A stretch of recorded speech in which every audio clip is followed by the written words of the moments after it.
अजीज़ तलबा व तालिबात उर्दू ज़ोन में खुश आमदीद।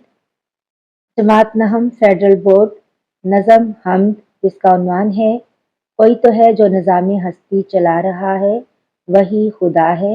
इनके शायर हैं मुज़फ़्फ़र वारसी। सबसे पहले हम जो है उसको एक दफ़ा पढ़ लेते हैं और मुश्किल अल्फाज के मायने जान लेते हैं। कोई तो है जो निज़ाम हस्ती चला रहा है वही खुदा है। निज़ाम हस्ती कहते हैं कायनात का निज़ाम। दिखाई भी जो ना दे नज़र भी जो आ रहा है वही खुदा है। वही है मशरिक वही है मगरिब, सफ़र करें सब उसी की जानिब। हर आईने में जो अक्स अपना दिखा रहा है वही खुदा है। आईना कहते हैं शीशे को या मिरर को। तलाश उसको न कर बुतों में, वो है बदलती हुई रुतों में। रुत की जमा है रुतों। रुत कहते हैं हालत या कैफियत को। किसी को सोचों ने कब सराहा वही हुआ जो खुदा ने चाहा। जो इख्तियार बशर पे पहरे बिठा रहा है वही खुदा है। सराहना होता है किसी को किसी की तारीफ करना। इख्तियार बशर कहते हैं लोग या इंसान। नजर भी रखे समाते भी वो जान लेता है नीयतें भी। समात सुनने की हिस्स को कहते हैं कुव्वते सामिया। जो खानाए लाशऊर में झगमगा रहा है वही खुदा है। खानाए लाशऊर जहन का वो हिस्सा जिसमें मौजूद जहतों यानी मुहर्रिकात और तसव्वुरात तक शऊरी तौर पर रसाई मुमकिन नहीं होती। किसी को ताज वकार बख्शे किसी को जिल्लत के गार बख्शे। जो सबके माथों पे मोहर कुदरत लगा रहा है वही खुदा है। ताज वकार इज्जत का ताज। सफेद उसका स्याह उसका नफ्स नफ्स है गवाह उसका। जो शोलाए जान जला रहा है बुझा रहा है वही खुदा है। शोलाए जान कहते हैं जिंदगी को। तो सबसे पहले हमने मुश्किल अल्फाज के मायने जान लिए। अब आ जाते हैं अशार की तशरीह की तरफ। पहला शेर है कोई तो है जो निज़ाम हस्ती चला रहा है वही खुदा है। दिखाई भी जो ना दे नज़र भी जो आ रहा है वही खुदा है। शायर इस शेर में खुदाए बुजुर्ग बरतर की तारीफ करते हुए कहते हैं कि रब्बे कायनात ने अपनी ज़ात को नहायत आला और उम्दा तरीके से मनवाया है। वो बज़ाहिर नज़र नहीं आता मगर उसकी तख्लीकात और कायनात में कार फरमा उसका मंतज़म और मरबूत निज़ाम उसके होने की गवाही दे रहा है। कायनात का ये निज़ाम अपने अपने दायराकार और अपने अपने इख्तियार के अंदर इस कदर जामे और मुकम्मल है कि बगैर किसी चलाने वाले के खुद नहीं चल सकता। अल्लाह ताला का वजूद अजल से है और अब तक रहेगा। गालिब ने कहा है न था कुछ तो खुदा था, कुछ ना होता तो खुदा होता। देखिए बेटा, सूरज का अपने मुकर्ररा वक्त पर तुलू और ग़ुरूब होना, मौसमों का तग़य्युर और तबद्दुल, चाँद, ज़मीन और सितारों की या सियारों की मखसूस गर्दिश, कायनात की वसतों में फैली हुई कहकशाएँ वग़ैरह, ये सब अल्लाह ताला की कुदरत कामिला की निशानियाँ हैं। अगर कोई इस कायनात का चलाने वाला ना होता तो कायनात का ये निज़ाम बेहंगम हो जाता। दिन रात का फ़र्क मिट जाता। लेकिन दुनिया का निज़ाम निहायत ही नज़्म व ज़ब्त से चल रहा है, जो किसी बड़े मंसूबा साज़ की गममाज़ी करता है और वो सिर्फ़ और सिर्फ़ अल्लाह ताला ही की ज़ात हो सकती है। इस शेर के दूसरे मिसरे को देखें जिसमें शायर जो है अल्लाह की सिफ़त गैब की तारीफ़ करता है कि बस ज़ाहिरी आँख से नज़र ना आने वाली ज़ात उसने कायनात में जा बजा अपनी निशानियां रख दी हैं जिन्हें देखकर अल्लाह की ज़ात पर ईमान लाया जा सकता है। हवाले का शेर देख लीजिए। खुदा ऐसे एहसास का नाम है रहे सामने और दिखाई ना दे। या फिर आप यूं भी लिख सकते हैं कि लाख पर्दों में तू बेपर्दा सौ निशानों में बेनिशान तू है। लाख पर्दों में है तू बेपर्दा सौ निशानों में बेनिशान तू है। शेर नंबर 2 को देखते हैं। वही है मशरिक वही है मगरिब, सफर करें सब उसी की जानिब। हर आईने में जो अक्स अपना दिखा रहा है वही खुदा है। बेटा इस शेर को देखें तो ये इस ख्याल की अक्कासी करता है کہ خدا ہماگیر ہے اور ہر سمت میں پایا جاتا ہے۔ انسانی سمجھ سے اللہ کی ذات بالاتر ہے۔ یہ شعر بھی اسی تصور پر روشنی ڈالتا ہے کہ چاہے کوئی سفر کرے یا دیکھے، تمام راستے خدا ہی کی طرف جاتے ہیں۔ اگر ہم اس چیز کو درست تسلیم کریں تو پھر مشرق اور مغرب خدا کی علامت کی ہر جگہ موجودگی کی نشاندہی کرتے ہیں۔ یعنی مغرب اور مشرق کا ذکر خدا کی تمام سمتوں میں موجود ہونے کی نشاندہی کرتا ہے، جو ہر ایک کو اپنی طرف سفر کرنے کی دعوت دیتا ہے۔ اللہ نے فرمایا ہے کہ سب نے لوٹ کر اسی کی طرف آنا ہے۔ شعر کا دوسرا مصرع دیکھیے، اس میں شاعر یہ کہتا ہے کہ کائنات کی ہر شے، چاہے وہ ریت کا ذرہ ہو یا کسی بڑی چٹان کی طرح ہو، ہر شے میں اللہ ہی کی ذات نظر آتی ہے۔ جیسے آئینے کی عکاسی کی منظر کشی اس خیال کو پیش کرتی ہے کہ ہم جو کچھ دیکھتے ہیں وہ خدا ہی کی عکاسی ہوتی ہے۔ حوالے کا شعر دیکھ لیں کہ وہی ہے کائنات اور اس کی مخلوقات کا خالق، نباتات اور جمادات اور حیوانات کا خالق۔ تو بیٹا یوں سمجھ لیجئے کہ ہر ایک انسان کو ایک آئینہ کی طرح سمجھا گیا ہے جو خدا کا عکس دکھاتا ہے، یعنی ہر شخص میں خدا کی صفات، رحمت، محبت اور انصاف کا عکس نظر آنا چاہیے۔ اسی طرح اس شعر کے ذریعے ہمیں یاد دلایا گیا ہے کہ ہمیں دوسروں کے ساتھ انصاف اور محبت کے ساتھ پیش آنا چاہیے، کیونکہ خدا جو ہے اس کا عکس ہر انسان کے اندر نظر آتا ہے، یعنی ہر انسان جو ہے وہ خدا ہی کا عکس ہے۔ شعر نمبر 3 کی طرف چلتے ہیں۔ تلاش اس کو نہ کر بتوں میں، وہ ہے بدلتی ہوئی رتوں میں، جو دن کو رات اور رات کو دن بنا رہا ہے وہی خدا ہے۔ اس شعر میں شاعر اللہ پاک کی حکمت اور اس کی تخلیق کی قوت کی تعریف کرتے ہوئے کہتے ہیں کہ اللہ نے بتوں کو یعنی مادی اشیاء میں خدا کو تلاش نہ کرو، بلکہ اس کا عکس تو کائنات کے ذرے ذرے میں موجود ہے اور دیکھا بھی جا سکتا ہے۔ مثلا دن اور رات کا نظام اسی کے حکم سے ایک نظم و ضبط میں چل رہا ہے۔ اللہ تعالیٰ ہی ہے جو دن کو رات میں بدلتا ہے، اور ہر ایک عقل مند شخص جو ہے وہ اللہ کی عظمت اور دانائی جو ہے اس کا اعتراف کرتا ہے۔ اللہ تعالیٰ بدلتے ہوئے حالات اور بدلتے ہوئے موسموں میں بھی تلاش کیا جا سکتا ہے، کیونکہ دیکھیے بیٹا موسم جو ہے وہ اپنے مقررہ وقت پر بدلتے ہیں، اس میں اللہ ہی کی حکمت کی نشانی ہے، کیونکہ اللہ کی ذات مخفی ہو کر یعنی چھپا ہوا ہو کر بھی ظاہر ہے۔ اسی طرح یہ شعر دیکھ لیں، یہ سرد و گرم، خشک و تر، اجالا و تاریکی، نظر آتی ہے سب میں شان اسی کی ذات باری کی۔ تو گویا یہ شعر اس خیال کی عکاسی کرتا ہے کہ ہمیں خدا کی طاقت اور حکمت پر یقین رکھنا چاہیے۔ اس شعر میں صنعت تضاد کا استعمال ہوا ہے، دن اور رات، تو دن کا الٹ رات، اور اس میں اسم ضمیر بھی موجود ہے وہ، یہاں پر اگر دیکھیں تو اس شعر میں اسم ضمیر بھی موجود ہے۔ شعر نمبر 4 کی طرف آ جاتے ہیں۔ کسی کو سوچوں نے کب سراہا، وہی ہوا جو خدا نے چاہا، جو اختیار بشر پہ پہرے بٹھا رہا ہے وہی خدا ہے۔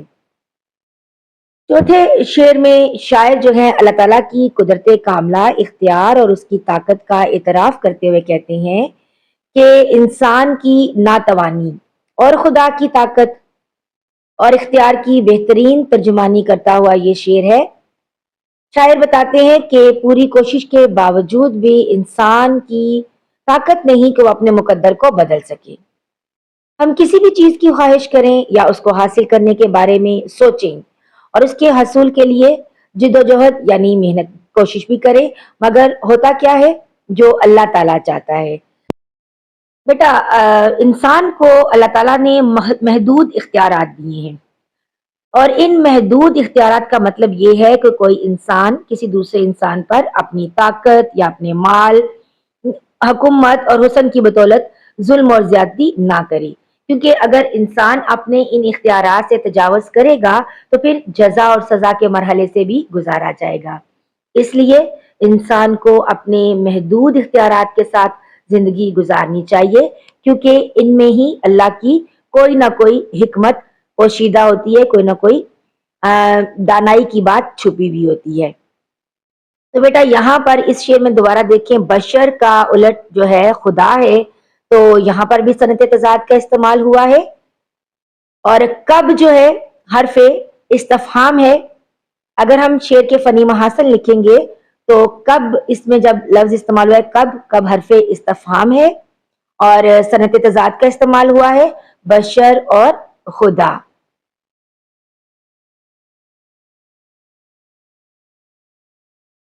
شعر نمبر 5 کی طرف آ جاتے ہیں۔ اگلا شعر ہے، نظر بھی رکھے سماعتیں بھی، وہ جان لیتا ہے نیتیں بھی، جو خانہ لاشعور میں جگمگا رہا ہے وہی خدا ہے۔ اس میں اسم ضمیر وہ استعمال ہوا ہے۔ شعر کی تشریح کی طرف آتے ہیں۔ یہ جو شعر ہے اللہ کی قادر مطلقیت اور ہمہ گیریت کی عکاسی کرتا ہے۔ یہ شعر اس بات پر زور دیتا ہے کہ وہ ہر چیز کو دیکھتا، سنتا اور سمجھتا ہے، یعنی اللہ ہی ہر چیز پر قادر ہے۔ اس شعر میں اللہ کی صفات مطلق، سب کچھ دیکھنے والا یعنی البصیر، سب کچھ سننے والا یعنی السمیع، اور سب کچھ جاننے والا یعنی العلیم کو بیان کیا گیا ہے۔ اللہ اپنے کامل علم سے ہماری نیتوں کو بھی جان لیتا ہے، جیسا کہ ارشاد ہے کہ انما الاعمال بالنیات، کہ اعمال کا دار و مدار نیتوں پر ہے۔ اللہ پاک ہمارے ہر عمل کے پیچھے ہماری چھپی ہوئی نیت کو جانتا ہے۔ شعر کا دوسرا مصرع جس میں لفظ خانہ لاشعور، یہ بڑا غور طلب ہے۔ عام تصور کے مطابق لاشعور دماغ میں موجود ایسی یادداشتوں کو کہا جاتا ہے جو انسان کی خواہش یا حسرت کی حیثیت میں اس کے ذہن میں موجود ہوتی ہیں، جن کو یا تو وہ بھلا چکا ہوتا ہے یا پھر ان کو پورا کرنے کی استطاعت نہیں رکھتا۔ شاعر اس شعر میں یہ کہتے ہیں کہ اللہ کی رسائی انسان کے لاشعور میں بھی ہے، یعنی انسان کی سوچ اور نیت تک اللہ سے پوشیدہ نہیں۔ غرض یہ کہ خدا کا علم ہر چیز پر محیط ہے، یعنی جو کچھ انسان کے باطن میں پوشیدہ ہے، جو کچھ ظاہر ہے۔ بقول شاعر، وہی خالق ہے دل کا اور دل کے نیک ارادوں کا۔ بڑھتے ہیں شعر نمبر 6 کی طرف۔ کسی کو تاج وقار بخشے، کسی کو ذلت کے غار بخشے، جو سب کے ماتھے پہ مہر قدرت لگا رہا ہے وہی خدا ہے۔ یہ شعر اس خیال کی عکاسی کرتا ہے کہ خدا حتمی اختیار کا مالک ہے، جو افراد کی تقدیر اور حیثیت کا تعین کرتا ہے۔ اس کی حاکمیت کائنات کی وسعتوں میں ہر جگہ پھیلی ہوئی ہے۔ اللہ تعالیٰ ہی ہے جو تقدیر، عزت اور ذلت کے فیصلے کرنے والا ہے۔ قرآن پاک میں ایک جگہ پہ آتا ہے وَتُعِزُّ مَن تَشَاءُ وَتُذِلُّ مَن تَشَاءُ، یعنی وہ جسے چاہتا ہے عزت سے نوازتا ہے اور جسے چاہتا ہے ذلت دیتا ہے۔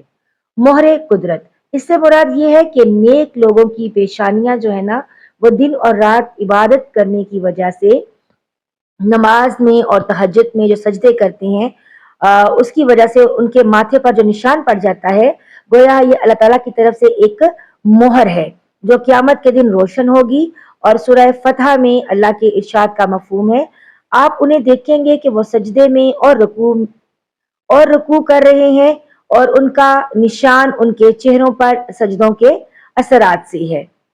یعنی مطلب یہ ہے کہ دنیا میں بھی اللہ تعالیٰ جو ہے ان کے ماتھے پر مہر قدرت لگا دے گا، یعنی اپنی پاکیزگی کی مہر، اپنی نیکی، جو نیک لوگ ہوں گے تو وہ ان کا دنیا میں بھی اللہ تعالیٰ جو ہے ان کو انعام و اکرام سے نوازیں گی، یعنی ان کو دنیا میں بھی عزت دیں گے، کسی کو تاج وقار بخشے، کسی کو ذلت کے غار بخشے، تو دنیا میں بھی ان کو اچھے ہی نام سے یاد کیا جائے گا۔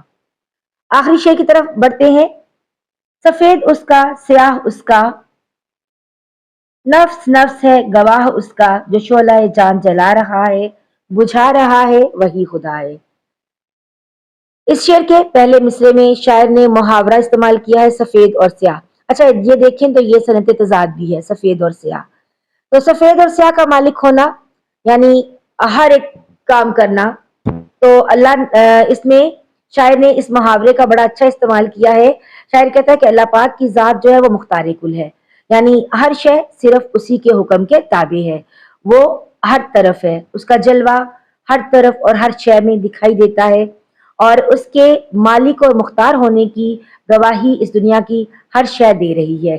जैसे लैलो नहार यानी सुबह और शाम का आना जाना उसी के हुक्म और इख्तियार से है, और हर नफ्स हर जीरू उसकी वहदानियत वजूद और ताकत की गवाही दे रहा है, क्योंकि अल्लाह हर शय पर कादिर है। कुरान पाक में भी है कि बेशक अल्लाह हर चीज पर कुदरत रखता है। इस शेर का जो दूसरा मिसरा है, जो शोला जान जला रहा है बुझा रहा है, वही खुदा है। देखिए, इसमें खुदा की बेनजीर ताकत का बयान किया गया है कि खुदा तो वही है जो जिंदगी दे भी रहा है और ले भी रहा है। चाहे इस दुनिया में कोई बच्चा वजूद में आता है, कोई नया वजूद दुनिया में आता है, वो भी, या फिर जो पहले से कोई इंसान मौजूद है और वो बीमारी में मुब्तला है, तो उसको दोबारा से सेहतमंद कर रहे हैं, उस बीमारी से छुटकारा देकर। तो या तो अल्लाह ताला किसी नए वजूद को दुनिया में लाने का बायस बन रहा है, या फिर मौजूदा नफ्स को नई जिंदगी दे रहा है। ये सब किसका कमाल है? ये सब अल्लाह ताला का कमाल है, क्योंकि हयात और ममात का सिलसिला जो है वो अल्लाह ही के इख्तियार में है। यानी हयात जिंदगी और मौत जो है वो सिर्फ उसी रब के इख्तियार में है। यहाँ पर हमारी नज़म जो है उसकी तशरीह मुकम्मल हो गई। अब हम जरा इस हमद का मरकजी ख्याल और हमद का खुलासा देख लेते हैं। बेटा, मरकजी ख्याल जो सेंट्रल आइडिया होता है, जो एक थीम होती है जिस पर वो नज़म जो है बेस करती है, और खुलासा क्या होता है? उस पूरी नज़म को समराइज करना, उसका वन थर्ड लिखना, यानी मेन पॉइंट जो अहम निकात होते हैं उनको लिखना। तो मरकजी ख्याल इस नज़म का ये है, हमद का, कि अल्लाह ताला इस कायनात का खालिक व मालिक है, दुनिया का निज़ाम उसकी हिकमत से रवां दवां है, इंसानी इख्तियारात की हदबंदी और जिंदगी और मौत पर उसकी दस्तरस्त है। वही अल्लाह इस दुनिया में इज्जत भी देने वाला है और जिल्लत भी देने वाला है। वो हमारी नीयतों से वाकिफ है और वही हमारे अमाल का फैसला करेगा। बढ़ते हैं खुलासे की जानिब। अहम नुकात यानी कि इस नज़म का, हमद का खुलासा ये है कि अल्लाह पाक की ज़ात इस कायनात के निज़ाम को एहसन तरीके से चला रही है। वो नज़र नहीं आता, मगर कायनात की हर चीज़ में उसकी कुदरत के जलवे वाज़े दिखाई देते हैं।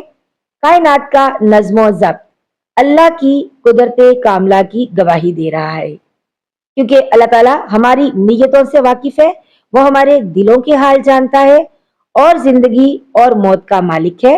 मौसमों का आना और जाना, हालात में तगैयर, यानी तगैयर कहते हैं तब्दीली को, सब अल्लाह के अमर से है, क्योंकि अल्लाह पाक सफेद और स्याह का मालिक है। वो मुख्तार कुल है और हर शय अपने होने और करने में उसी की मोहताज है, और वो हर शय पर कादिर है।